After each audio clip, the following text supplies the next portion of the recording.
Bienvenue à notre programme Les réalités du croyant. Alors, nous tenons à vous rappeler que nos vidéos sont des compléments des enseignements du pasteur Abel Damina.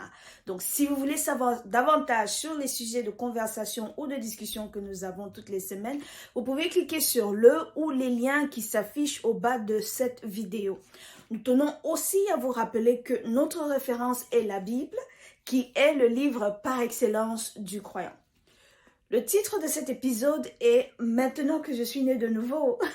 Donc, vous devriez savoir que la vie d'un croyant n'est pas sans effort. Et oui, vous devriez faire beaucoup d'efforts quotidiennement par conséquent. Donc, quels sont ces efforts, vous me demanderez. La Bible nous dit dans le livre de Romains chapitre 12, versets 1 à 3, de renouveler notre esprit avec la parole de Dieu.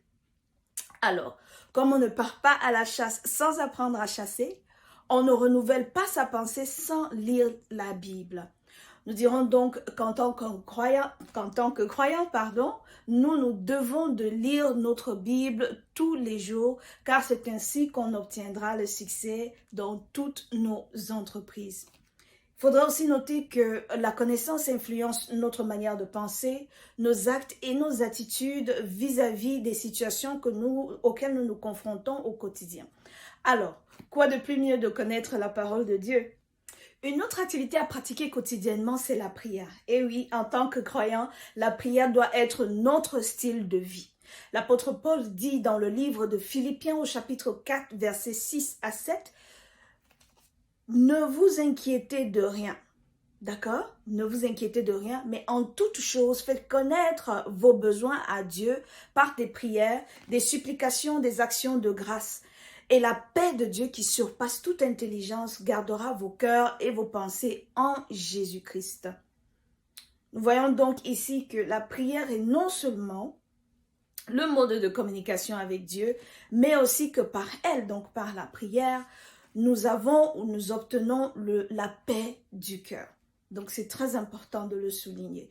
La prochaine activité à pratiquer quotidiennement, bien sûr, est de faire attention à ce que l'on écoute et ce que l'on entend. Ça, c'est très important parce que les oreilles sont l'une des portes de notre cœur. Et parce que la Bible nous demande dans le livre de Proverbes, au chapitre 4, verset 23, de garder notre cœur avec diligence, alors nous devons de le faire. Jésus-Christ, dans le livre de Marc, chapitre 4, verset 24, a aussi donné cette instruction de garder notre cœur. Donc, c'est très important de faire attention à ce que l'on écoute et l'on entend en tant que chrétien parce que ça influence d'une manière ou d'une autre nos décisions au quotidien. Say there is only one name. There is only one name. There is only